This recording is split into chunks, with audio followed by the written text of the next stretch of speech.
Good day. It's my privilege to be here with Professor Arthur Kroker. We're looking forward to a discussion about an antecedent journal to the Canadian Journal of Political Philosophy, and that is the Canadian Journal of Political and Social Theory.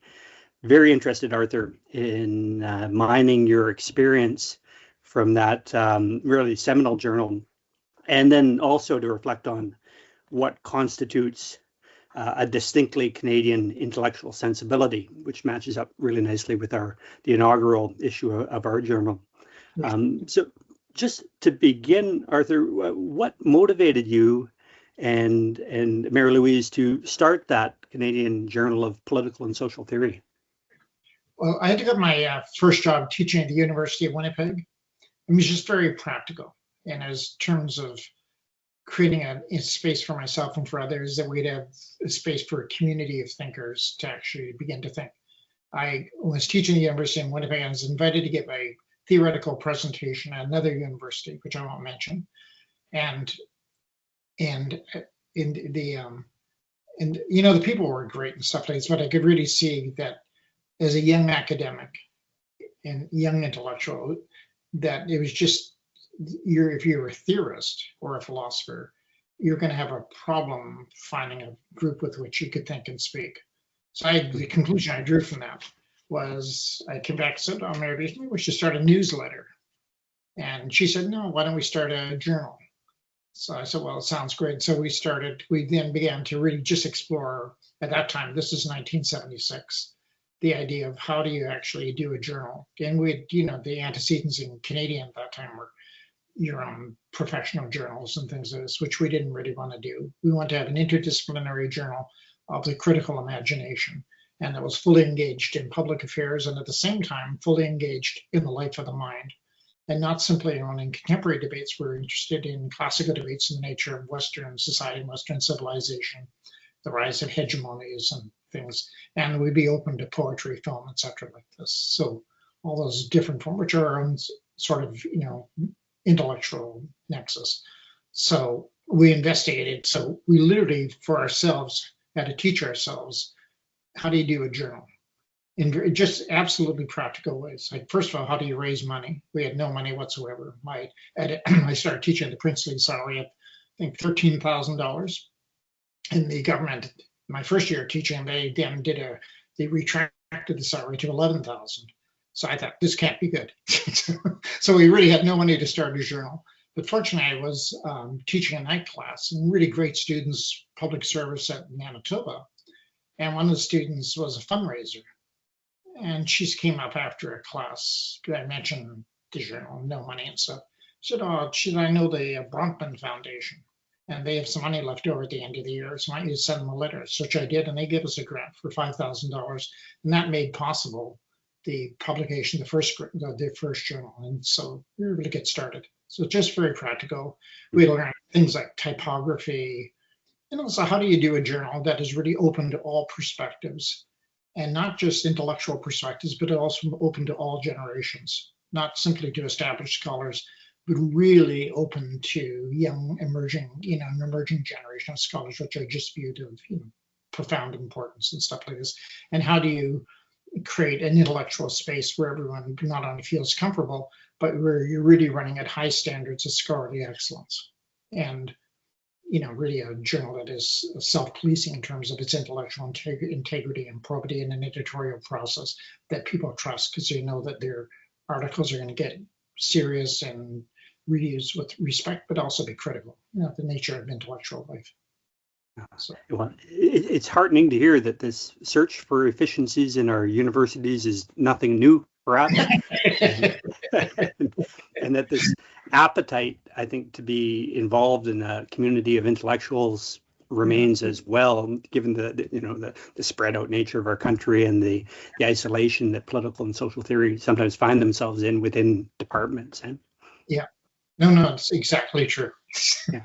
And that if you're a philosopher or a theorist, you have to make sort of dynamic, you have to make assertive demands for space, because it'll be closed down by the natural drift of the country towards stasis and inertia, or technocratic rationalism and things like this. And after all, you're starting the Canadian Journal of Philosophy in the middle two real crises around the movement of the United States, the society of advanced liberalism towards fascism. And secondly, you're starting the journal in the midst of the crisis of the university, where there's a real attempt in the United States that will be followed by Canada, I assume, to destroy universities, destroy rationality as a basis of belief. Yeah. With the emergence of what one contributor to Canadian Journal of Political Social Theory said, we're not living in mass society, we're living in a society of the submass, and the submass has gone fascist. So that's a really existent historical condition to begin to think of. Yeah, that attunement to crisis of these two kinds that you described is quite real, certainly, and yeah, part of the reason why we're bringing this forward now. In terms of the Canadian perspective, how focused on Canada did you plan to be, and did you remain through the course of the life of that first journal? The Canadian, the essence of the Canadian Journal of Political and Social Theory was Canadian thought.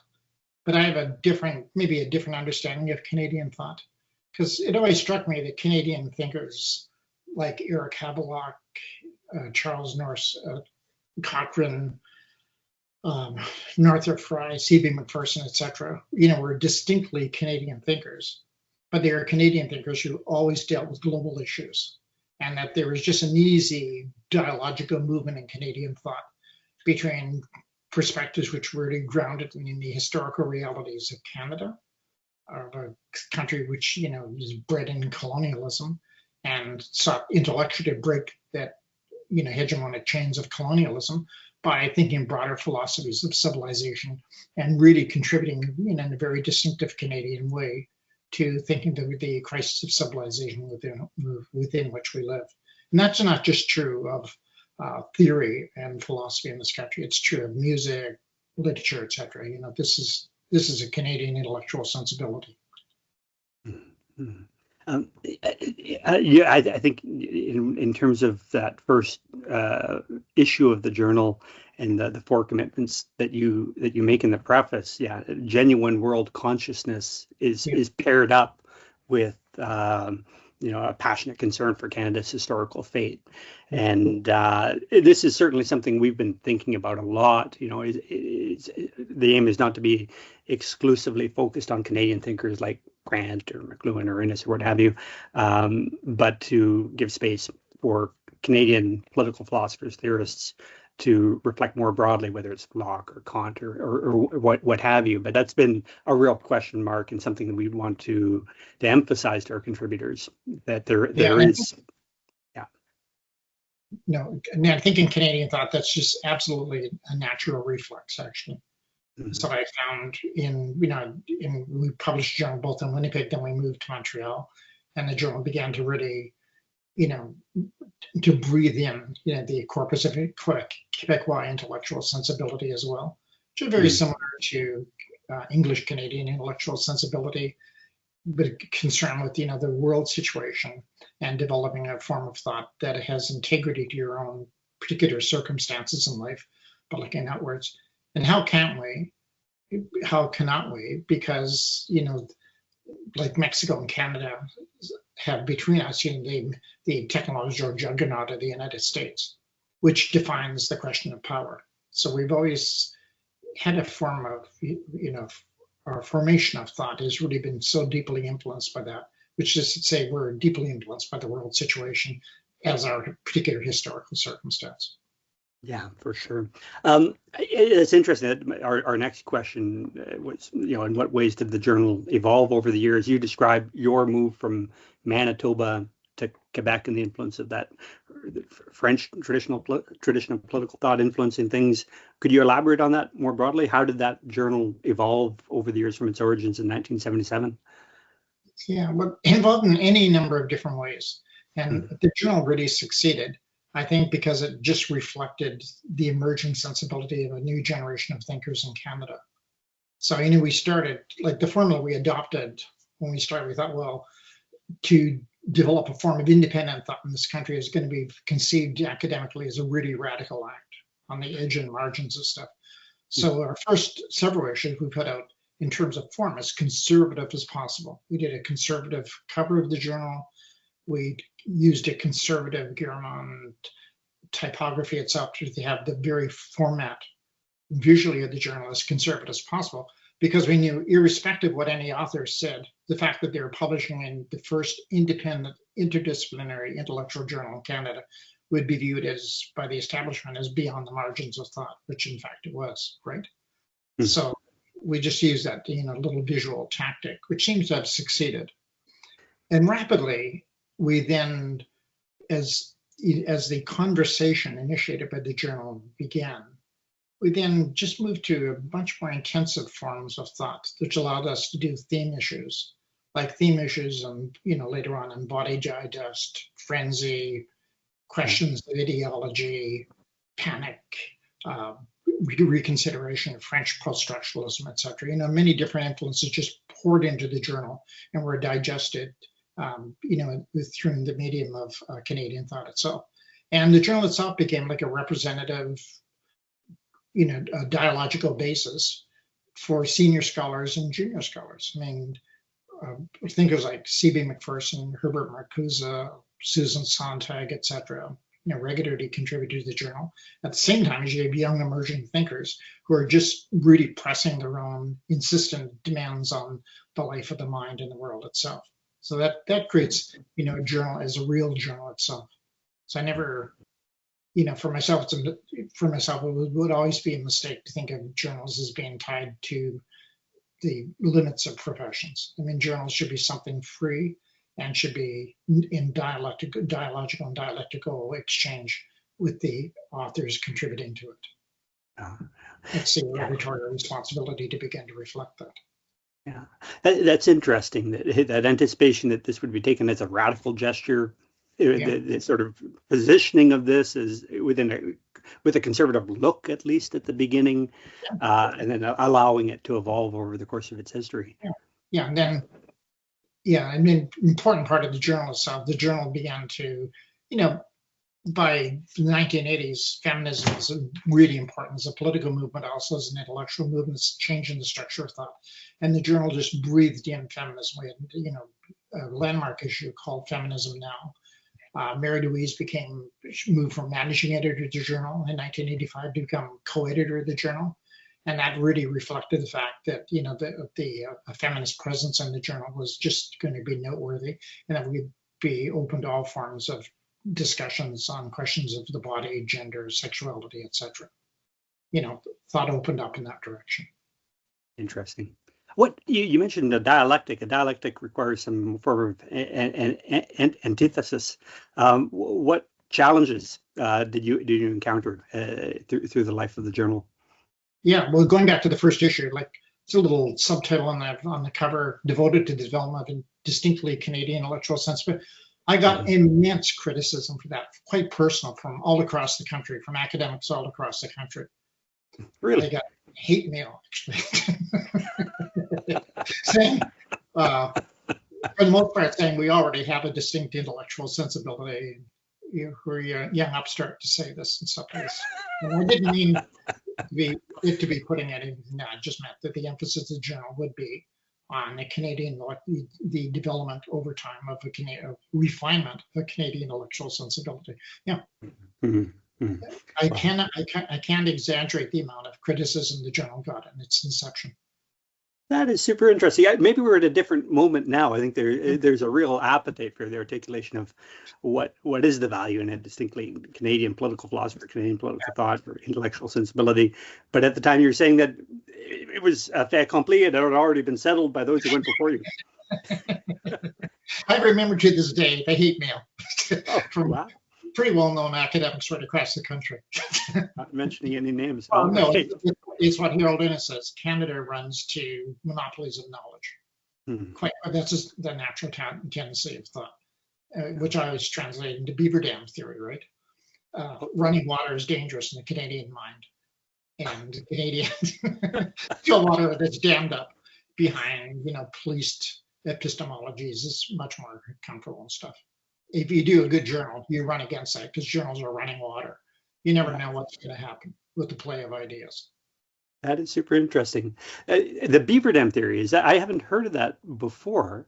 You had me thinking of Innis there straight away, and then reflecting on Nietzsche, what does he say? We're like spiders spinning webs in our corners of the university. But Canadian thinkers are like beavers running to that sound of rushing water to plug the dam and make sure none gets out. That's true. All right. What impact, Arthur, do you think that the journal had? Obviously, it was impactful at the beginning. If you occasioned that kind of vigorous response over the life of the journal, what kind of impact do you think the Canadian Journal of Political and Social Theory had? Well, its main impact, I think, was creativity. That it retrained the creative principle to thought, to the life of the mind and the thought itself, because it dealt with lots of different issues. Feminism now, body digest, ideology, and the question of Western success or failure of Western Marxism, debates on post-structuralism, postmodernity, seminal essay on, morosity and the Quebec mind after the referendum, etc. Just really existent and important debates itself.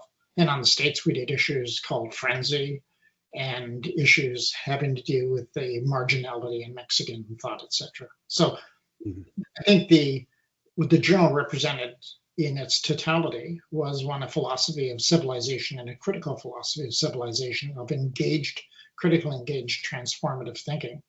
And I think in its totality, the journal was the return of the creative principle to the life of the mind, in its own modest kind of way that journals do, etc. Thirdly, the journal really created a community of thinkers. I mean, literally created a space. You create a space for publishing. You create a communal space, a community space that's open, that invites a lot of people to begin to write who would have fallen, I think, into inertness through the fact that there's no publishing venue that they can find, or nobody really can understand, the kind of work and the refinements of the work that they're doing. So it gave rise to, it gave a community, a lot of creative community of critical Canadian thinkers to begin to publish and to find a space to engage with one another. And in terms of really practical debates, like early on in the journal's history, we carried on a great debate on red Toryism in the Canadian mind, which was a raging debate on classical conservatism versus liberalism and socialism in the Canadian mind. Debates on post-structuralism versus traditional and non-traditional forms of Marxism itself, and then debates on the fate of the body and the fate of fascism and the emergence of fascism. So, which again is a timely concern. Now that last point in terms of creating a community of scholars, this is front and center for us. And the point you made before in terms of providing some critical perspective on North America and the United States, we'll circle back to that in the second part of our discussion. And my apologies for the ding, ding, ding going off here all over the place. Technology has a certain insistency on our attention. Yeah. I like the sounds of technology. Okay, fair enough. What led to the end of that journal? And to an extent, I think it morphed into CTheory. Do you see those two being connected, or did the one end with the other come into being? No, I see CTheory as the CJPST number 2, basically. I just view them as a continuous project, but in different forms. We did the journal for 15 years. And, I don't know if your readers, let me just show you a few of the issues, see if I can get these up on the screen. Like Frenzy, they're just Frenzy, debates on Trans-Canada Highway, let's see, Body Digest, there's just any number of feminism now. So these were in Ideology and Power, which is a really important issue, was edited by John Keane, who was in England at the time. They had Gisèle Habermas, Lafleur, etc. It was a really great issue on the fate of Western Marxism itself, and our debate with political autonomy in the country, which was this issue here, which is on is Marx and Marxism Reconsidered, C.B. Macpherson, Herbert Marcuse, Stanley Moore, Contos, Shapiro, William Lease, etc. And finally, I'll just show you one other, our great debate on, so where we introduced Baudrillard to Canadian thinkers. This was a great issue. We did, typically we did 2,000 print copies of the journal. and those would sell up. There would be a lot of subscribers, and then any extras would sell out. But that issue with Elvis Presley on the cover sold out instantly. I looked around the journal office and said, "Where are the issues going?" And I realized they've gone in the blink of an eye. Actually, there's a huge appetite for postmodern thought in Canada. So, and the hysterical male, of course. So, Well, it's yeah, it's interesting too. Preparing for this and looking back, I think a lot of those journal issues are available through the CTheory, the website, yeah, yeah, as they are. PDFs. Yeah, So yeah. The I think it's CTheory. nice. If you put in CTheory UVic, you'll get all CTheory, but you also get the issues of the CJPST, which we had done and stuff. So it's archived really properly and stuff. Yeah. It's good to see. What's different, perhaps, about our times, our intellectual atmosphere, to use your words, from when you started this journal? Two things are different. One, our journal starts where you can talk of morosity and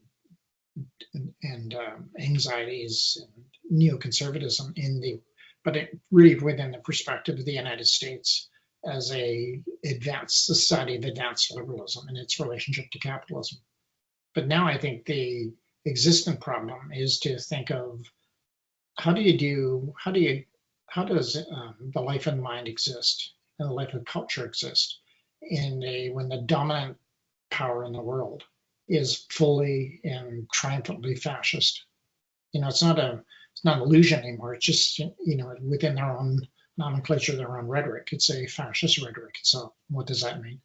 That I think it has to be thought. And secondly, you have to think of the closure of the Canadian mind, which is happening. I mean, you have one half of conservatives in this country overtly identify with Trumpian policies. That's the Conservative Party. So that's problematic, given that that's not good for Canadian society as a whole. And it means the sins of fascism in the United States are soon to be visited on Canada if there's any political change. And secondly, when Canadian liberalism is just got defunct imagination. I mean, truly, just look at the contemporary budget and say nation building projects are building a dam, building an LNG plant, et cetera. It's just an incredible regression of Canadian public policy. So, I mean, good journals exist in historical circumstances, and your generation's been dealt a tough blow. This is a real not a drifter, it's a rush to the right. And that's not only in terms of the general political discourse, but it also means psychologically.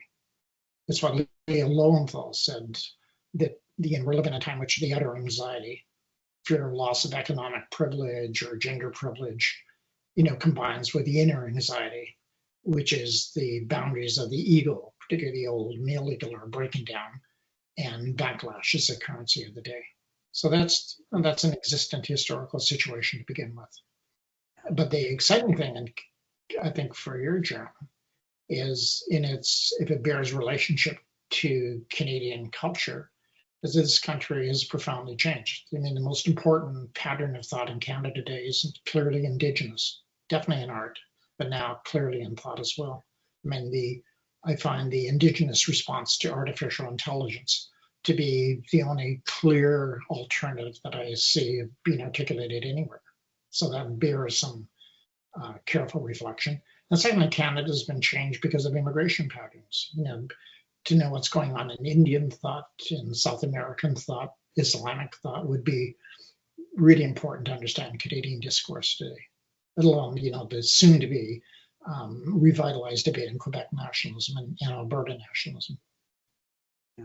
It's been interesting this last year. There's been a lot of interest in George Grant, Anniversary of Lament for a Nation, and one to your one of your points there, Arthur. One recurrent critique of Grant that has come up is his dismissiveness towards Indigenous political culture, traditions, and I think he would have been hopeful about the turn that this country has taken. I think he was just really tragic in terms of treating the First Nations as one of our three founding nations as, what does he say, just been barely allowed to survive is the language that he uses. And certainly that resurgence is hopeful. That's something new.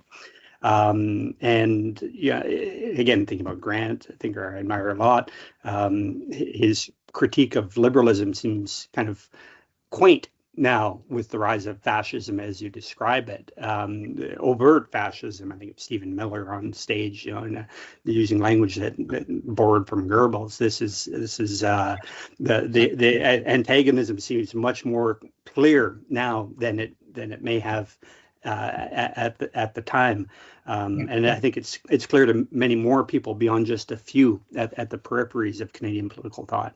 So perhaps that crisis has a hopeful dimension to it. Yep, there are always hopeful dimensions. Because the life of the mind continues, the life of cultures continue, and there are new insurgent tendencies everywhere. So, and they first are articulated philosophically and theoretically. I think there's a quote here from that first issue where you bemoan the destroying of the tradition of political and social theory and kind of being cut adrift from a sense of philosophical destiny, and with the job of political theory then being to articulate that with self-conscious knowledge of our principles. I think that remains core to what we're setting out to do. And to that end, what advice would you have for us, both in general terms, and then I'd like to ask as well a very, very granular kind of practical question about how you and Mary Louise wrote together. This is something that's always a challenge for thinkers, how to navigate that. But let's begin with that. Just sort of, do you have any general advice for the group here in terms of fielding this new journal? Well, there's practical advice on distribution and things like this, right? To Royce, as editor Royce, close to my mind, because it's one thing to produce a good journal, but you want to have it read by as many people as possible. You want to find your audience in the world, and that's why we changed from a print to an electronic journal, and that was immensely, and that was long. We actually did it before the web even existed. In 1993, we stopped the CJPSD existed from 76 to 91, so it's 15 years. Really, the reason for stopping it is just simple, absolute exhaustion on Mary Louise and my part. And we never had this idea that you should do a project for perpetuity and that things were important in themselves. Things were important in their historical circle. And we thought we'd taken the journal form in print as far as we could, and we didn't want to simply replicate ourselves or duplicate ourselves. Mary Louise particularly was, a demanding creative principle that was the essence of her mind and stuff like this. I mean, I would sometimes say, I think I'll repeat this, and I thought she wouldn't permit it. She was a real taskmaster in terms of intellectual probity and demand for creativity, which was really wonderful. Improved my life, certainly helped me as a thinker, that's for sure. And so that was, we just thought after 15 years, the journal project in print form, we'd given it a powerful expression. Other expressions would exist, but that was for us. And we stopped it for a year or two. And I was quite happy, actually, because as editor, I was just totally exhausted with 15 years of doing 3 issues a year print, finding the money, when I taught at the University of Winnipeg, I was a young assistant professor in my first job, and I had a really heavy teaching load, 4 or 5 courses. But I was carrying around 2 briefcases because they were just filled up with submissions all the time. And I had to quickly figure out, how do you get articles worth read? I really had to start from scratch and do it in a way that had probity to it, and to make sure that people's submissions were being read on a fair basis, but by really good scholars in the field, which means I had to quickly get my game up and find out, the equivalent scholarly groups in many different areas in the world, because journal submissions were in many different intellectual areas. So that all happened very quickly. So that was just very practical. So, but at the end of 15 years, the journal really stopped at its high note, stopped with the issues of frenzy, reconsideration of questions of postmodernism, etc. And that debate was being carried out because we then I began writing Technology in the Canadian Mind in 1984. But by 1986, with David Cook, I published The Postmodern Scene. And the postmodern scene, experimental culture and hyperesthetics, was a real international success. it was published by St. Martin's Press in the United States, McLuhan in Britain, and we started our own press in Canada. So we had a book publishing enterprise, which was going alongside this, plus doing 3 issues a year. So we were at the point of exhaustion. So we stopped for a year, and I was happy as an author because I really wanted to get back to work on books that I was writing. But we were at Concordia University, and we'd kept the journal office open. And Emeritus went down one day and gave me a phone call, and she was crying on the phone. She never cried. She cried on the phone and said, "Arthur, I think we made a terrible mistake." And so I said, "Well, what's that?" She said, "Oh, we should never have stopped the journal." So I said, well, I instantly said, well, let's just start another journal. And so then we began thinking, well, what would a journal be in light of digital reality? Like a new digital reality was beginning to emerge before our eyes, and we were pretty involved in it already. And so we conceptualized the idea of CTheory. And of course, no one again liked the idea of CTheory, because most academics we talked to said, well, like journals, you can take to bed with you. Paper, print pages, you can read, etc. So that was, the prevailing attitude at the time. And we had to think, well, if you did it, how could you distribute it? And this was before the World Wide Web. So we began to think of sending around just small discs like Gopher and stuff like this, technologies contemporary at the time. But then the World Wide Web was discovered. And it just struck us as, well, why not do a journal that has really carefully refereed articles? And they don't mean that in prohibitive sense, but in the sense, articles that are really treated with intellectual respect and are as best expressions as they can be of an intellectual perspective, but to simply use something like email to circulate the articles, which we did. And that was instantly a success. So we started CTheory, and within literally a week, it had 10,000 subscribers. So, and CTheory regularly had over 1 million different access points to it every year and stuff. Just an incredible readership in over 100 countries of the world. So it really brought the project to CJPST in the aegis of CTheory to a global audience and changed the character, of course, because you're then absorbing, equally urgent, equally historically rooted forms of thought from all over the world in many different expressions and stuff. So that struck as a worthwhile continuation. And that continued until 2017, until Emeritus' death, in which case I didn't want to continue it on my own because we'd always done this as a joint project, cooperative project between the two of us. And it's so unique, Arthur. I can't think of any other journal endeavor in that way, with a couple at the helm in that way. Much appreciated. And I'd like to, perhaps in the second half of our discussion, turn to that question that you raised, that sort of the uniqueness of Canada's situation, this question, what is a distinctly Canadian intellectual sensibility, and at the same time that genuine world consciousness that you described in that first issue, that from what you're saying played out in a more fulsome way perhaps in CTheory than it was able to in the print version that preceded it.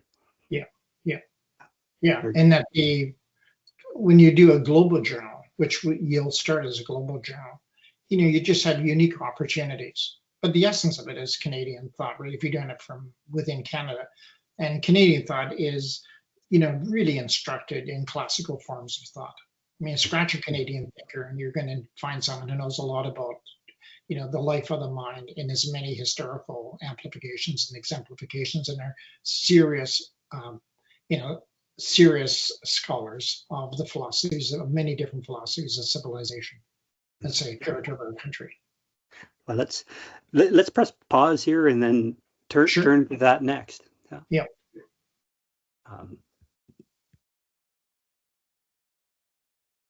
So very good. Thanks again, Arthur, for joining us for our conversation here. Here about what constitutes the Canadian mind. In Volume 1, Number 1, the 1977 first issue of the Canadian Journal of Political and Social Theory, it's noted on the front piece and then in the editorial preface as well that the journal is, quote, devoted to the development of a distinctly Canadian intellectual sensibility. And you locate that devotion within 3 commitments. Yeah. 1, a passionate concern for Canada's historical fate. 2, genuine world consciousness. Third, an active toleration of oppositional perspectives. That's where you locate that distinctly Canadian intellectual sensibility. And then finally, a confrontation between, on the one hand, moral claims to truth and the pathological politics of power. I think all of that sounds quite salutary and relevant as a set of commitments still. And this devotion up front is quite germane to our purposes in this inaugural issue of the Canadian Journal of Political Philosophy. So just put to you, what constitutes a distinctly Canadian intellectual sensibility? What does that look like to you? Well, that's a very good, but those points, those principles are a very good starting point, because those are exemplified by every issue of the Canadian Journal of Political and Social Theory. It ran parallel to world crises, and at the same time, Canadian thought runs parallel to the greatest cultural discoveries of our times. I mean, to the question of technology, you have thinkers like Marshall McLuhan, George Grant, and Harold Innis respond to the challenge and give a existent critique of that. To the question of power, you have within Canada, Canada thought is just simply replete with critiques of power and critiques of liberal policymaking and things like this. And at the same time, Canadian thought is deeply historicist. It deals comfortably with the genealogy of the crisis of Western civilization. Like Canadian Journal of Political and Social Theory, in writings that I did, opened itself up to reflections on Charles Norris Cochrane, Christianity and Classical Culture, which is really important because his argument that he made is he said that the crisis of the Western mind doesn't begin particularly in the 20th, at the time of his writing, the 20th century, and it doesn't even begin with the breakout of enlightenment in the 16th, 17th century, but he begins really in the 4th century. And he is the emblematic figure of Augustine, who he says is the world's first structuralist thinker, because he encases the body within the language of the soul and within the harsh hermeneutics of what will be necessary for the spiritual purification of the soul. So all of this to say is that the Canadian Journal of Political and Social Theory, and as a reflection of Canadian thought and what's distinctive about Canadian thought, just moves effortlessly between an existent, political critique of the times in which we live and an awareness of the times in which we live, and at the same time, deeply philosophical, philological, and hermeneutic analysis of the origins of the crisis. And I think that's just a habit of Canadian mind, and how couldn't it be? I mean, as Canadian thinkers, we grew up under the pressure, holding right next to the United States as a technological dynamo, and its positivism, its hyper-rationalism, and its increasing aridity of frenzy, bears upon our consciousness itself. And if we're to survive as Canadian thinkers, then we have to find a resolution to this crisis. Like, where do you find a new creative principle in society which moves towards, fully accomplished forms of nihilism today? And journals like the Canadian Journal of Political and Social Theory, the Canadian Journal of Philosophy, provide that space to find a new creative principle itself. It's interesting. So we're born out of the experience of colonialism. We were, neighbors with the largest empire, the most powerful empire the world has ever seen, and yet we can still cast back to traditions that predate modernity in a way that the United States can't. Through our three founding nations. No, the United States, the American thing is already blind. I mean, just the power of the technicism short stops that theory. If you go to a very good book on, an American, probably the best book written in American philosophy, a book called by Michael Weinstein called Wilderness in the City. And that's a serious philosophical analysis of classical philosophy. He has IRAs, Charles Peirce, William James, John Dewey, George Santayana, etc. And his reflection is based on the fact that the contributions of classical philosophy to American power were just short-circuited. They've been lost sight of within the American discourse itself. The American discourse now becomes idealism on one side, rationalism on the other, mixed with the emergence of the submass and the short-circuited. So it's up to, countries like Canada which are marginal. I mean, just our historical factors were marginal to the main impetus of power in the world to provide a new creative principle. And that's what journals do.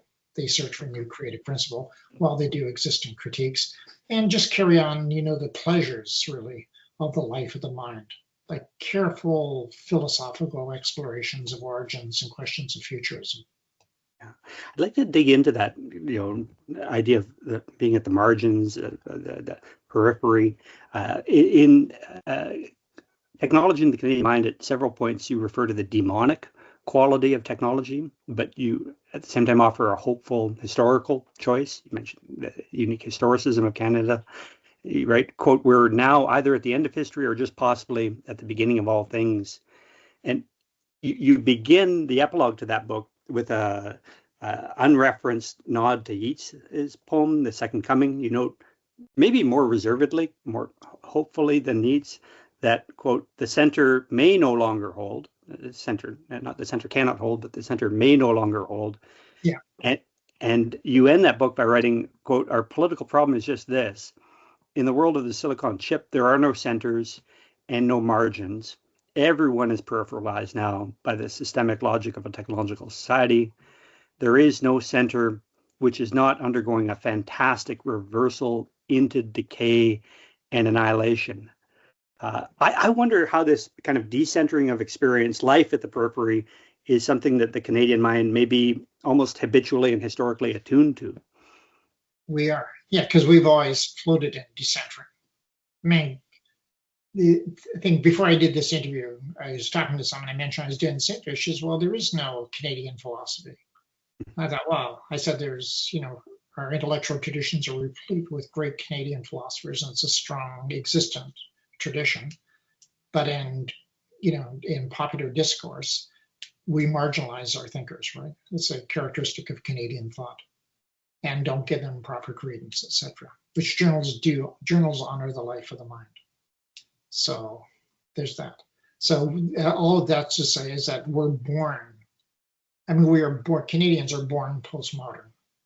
We're born forced into fluidity, decenterings, and really living out an almost impossible form of irreconcilability between rooted in a country which isn't, fully self-confident of its own origin stories itself, which is a contested origin story with beautifully insurgent Indigenous thought on the scene today. And at the same time, we live next to a country which is all about the exterior, which empowers itself by the exteriorization of the mind and by the harvesting of its own population in the most austere and brutal Heideggerian ways. Literally the harvesting of the mind is what artificial intelligence is at this time. And it's an emblematic feature of the full exteriorization of consciousness. And people experience that, which is to say they experience the harvesting of their own selves and the offering of what they have as their own personal histories up to data sets. And they mix the whole thing and they call it liberation. But, Canadian things generally begin to think of that as nihilism and then think, well, does nihilism express itself today? And what does it mean when Heidegger says we move from, incomplete nihilism to complete nihilism? And complete nihilism is not about the will to power. It's about what Heidegger after Nietzsche called the will to will. The will do everything to preserve itself, even if that means exterminating itself. So we have this endless overcoming of technological horizons, standing in as the good, in Grant's language, a kind of loss of a sense of loss itself, kind of that last man sensibility. But I think the hopeful thing is that, again, this existence at the peripheries offers us a kind of an epistemological privilege, if you will. I think in terms of the three authors in that Technology in the Canadian Mind book, you've got Innis's reflections on the material means of resource extraction, which were, really the origins and the course of development of our country, and that have constituted our political economy in terms of center-periphery relations. You have McLuhan's kind of poetic, aphoristic understandings of media in terms of form and content, with perspective allowed for in that transition from one medium to the next, with the content, the last medium becoming the content for the next. So there we can see what's happening. And then, of course, Grant's intimations of deprival at the supposed impossibility of a autochthonous identity. That's one saving grace, maybe for us as Canada, is we can't have recourse to ethno-nationalism, blood and soul belonging in a settler society. Beyond that encounter between the old world and a world that is new to us as latecomers. So I think at the margins, there's some sense of critical distance and perspective there. But even beyond that, then we'd have to say, well, what is it that's unique beyond where we happen to be, beyond our historical circumstance? Is Canadian political thought somehow unique within the wash of liberalism and this nihilism of a demonic will to technology? With this endless overcoming of technological horizons, the dissatisfaction that arises from that, and then with the imperial political correlates that seem to go along with that will to will. Is there any specific content beyond, you've mentioned casting back to pre-modern traditions, our colonial experience, our relations with our neighbor to the south? Who are we? How would we articulate what it means to be a Canadian political thinker? Or is it just constituted by those relations to imperial forces beyond our immediate control? No, I think Canadian thinkers are at the forward edge of the great cultural discoveries of this time. I mean, after all, Innis completely, finished his life. He did this materialist analysis of the cod fisheries, the fur industry, the railroad, really the dairy industry, really great text and political economy, which is a joy to read. But he ended his life with empire and communication and the bias of communication. And he formulated in that book the problem of society of the future, which will be that we will be fully entrapped in the concretization of forms between space binding technologies and time binding technologies. And right now, with artificial intelligence, space binding technologies have us in their sway. And that means that what a thinker like Marshall McLuhan intimated, that what he called the exteriorization of the mind, which is what data harvesting and large language models is about, would become our existential situation. And we have to think of our politics and of our own identity in terms of that. And George Grant, then spoke despairingly of this in terms of the language of the intimation of deprivals, and the only recourse he could find was, his retreat to theism itself. He says, well, I can't follow my friend in rejecting God because I have to reject Nietzsche because in the end, I have a theocratic consciousness itself. Mm-hmm. So, Grant for myself has been particularly poignant, and it touches my thought deeply because of his profound understanding of intimations of deprival, the despair of radical injustice in the world. But the forward thinkers of the world are thinkers like Marshall McLuhan, who's a real Canadian, a cultural philosopher. The exteriorization mind is a central, motif for understanding contemporary existence. And Innis's analysis of time binding and space binding technologies is the future, which is being written out long ago when you wrote those texts itself. So I see Canadian thought as really futurist thought. And now with the emergence of artificial intelligence, it gives renewed importance to Indigenous thought in this country. Because the one existent real survival alternative, which is necessary for human survival, to the dominant discourse from artificial intelligence, which is the completion of the language of harvesting, part and parcel of the language of nihilism, is an Indigenous concept of Indigenous cosmology, of the notion that, well, as Dr. Jason Lewis at Concordia University, an Indigenous scholar, says, intelligence isn't simply limited to humans, but non-human beings have intelligence as well. Matter has intelligence. There's a matter of intelligence of the soil. There's intelligence of trees.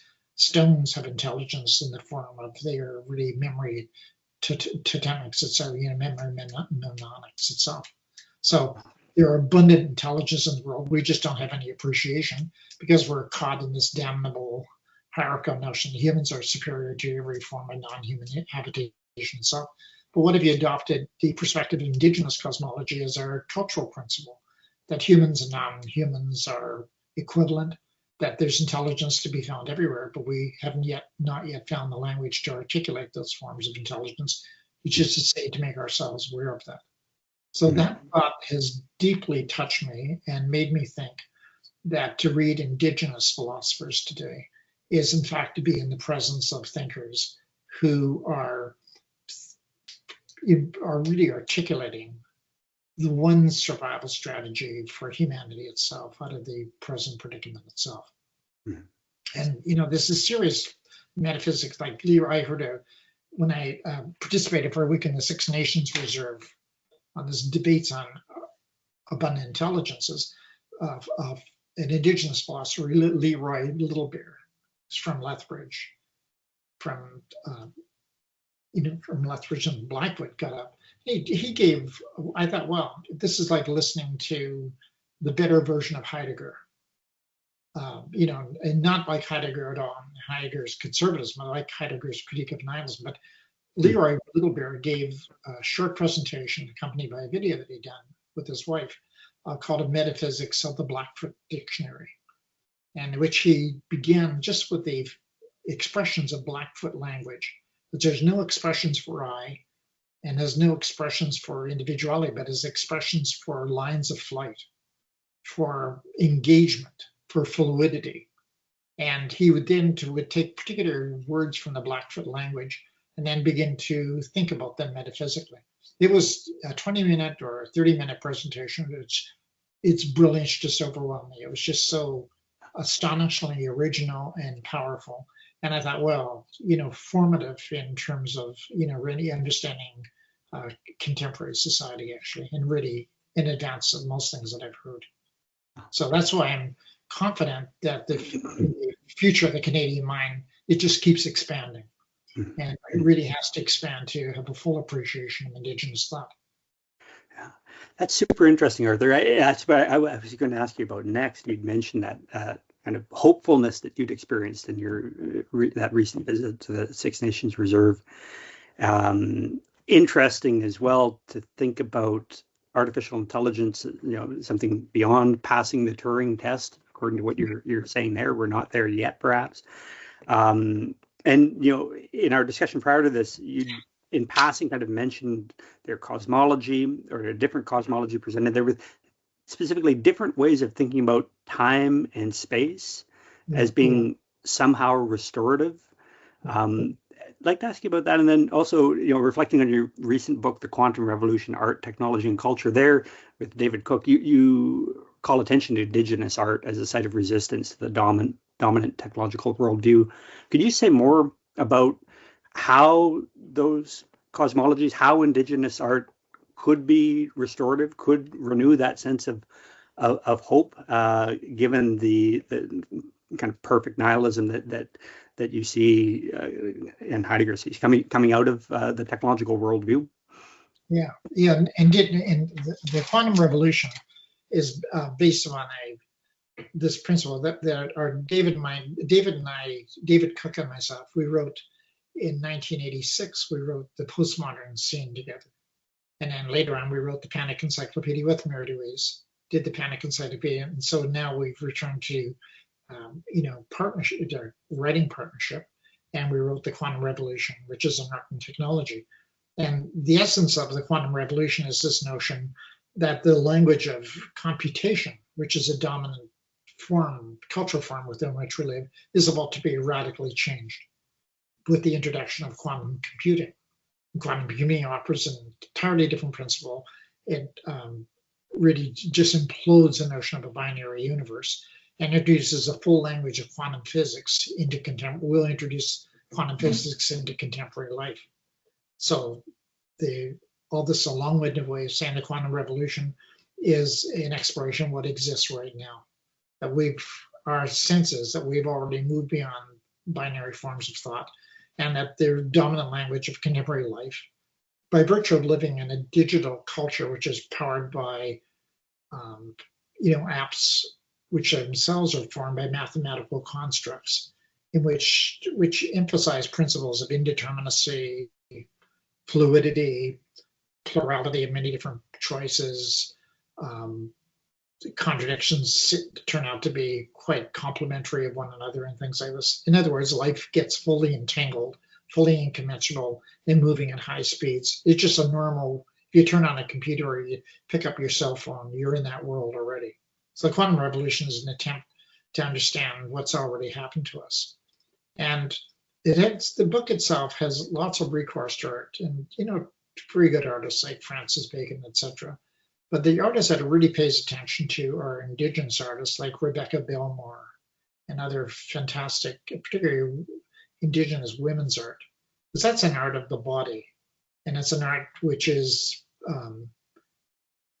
which is about how do bodies survive under conditions of time binding and space binding technologies when you're erased into existence itself. And how do you assert yourself through the reclamation of sense of time and the sense of space, which is outside the technocratic forms of nihilism that characterize contemporary life itself. So we went back, in Grant's sense, we went back to Indigenous art as a restorative and a preservative principle against the raging nihilism which is all around us itself. And Canada's dominant art form today is Indigenous art, and women's contribution to Indigenous art is just, it's world class in leading. So that perhaps this is a hopeful place to end here, Arthur. I really do appreciate that. I agree. Thank you so much. Really appreciate the generosity that you've offered here. And it's been good to go back to, again, my own origins in terms of Canadian political thought, rereading Technology in the Canadian Mind, going back to undergrad and to those formative thinkers. Yeah, as we try to wrestle with this question about what is distinctively unique about Canadian political thought, that's what we'll endeavor to carry on here. Not into the indefinite future. If we follow your advice, we'll see what crisis comes next. But hopefully we can respond to that in a timely way. Yeah, let me ask you one. And so what is your project at the Canadian Journal of Philosophy? Like, what direction are you going to take? Yeah, so the first issue, the inaugural issue, is, pertains to just this question. Yeah. What is Canadian political thought, and what can it have to contribute to understanding the world that we share? And I think, considering that connection between Canada and its uniqueness, again, with these three founding nations, history predating modernity, and at the same time, I've been thinking about this in the context of Grant myself, given his early fondness for Kant, for example, the cosmopolitan tendency of Canadian political thought. Again, we're not bound by blood and soil. Ethno-nationalism is really impossible here in this country. I think we're uniquely situated to reflect on what a post-national form of belonging could look like, perhaps. So that's the first issue. But beyond there, and this is a question that's come up, I'll take this back to the editorial group, the consideration of thematic issues. But we've got an issue coming out on Agenstad, Janet Agenstad, especially, given her passing last year. And another on Grant. There's a lot of interest there, and we're trying to balance open issues and special issues at this point, trying to alternate between the two of them. But our main thrust really is to gather together a community of Canadian intellectuals, so as to articulate who are we? That's the big question, isn't it? Both individually and collectively, and hopefully we can help to articulate on a principled reason basis what that could look like. That's our purpose at this point. Okay, that sounds fantastic. Yeah, that sounds all the best of luck. This sounds like a great project and a great successor, actually. Wonderful. Well, it's great to have you on the advisory board there, and anytime you have something you want to contribute, please feel free. We'd love to read more from you. I would love to. Okay, that's great. Okay, really nice. Okay, bye-bye. Thanks so much. Bye-bye.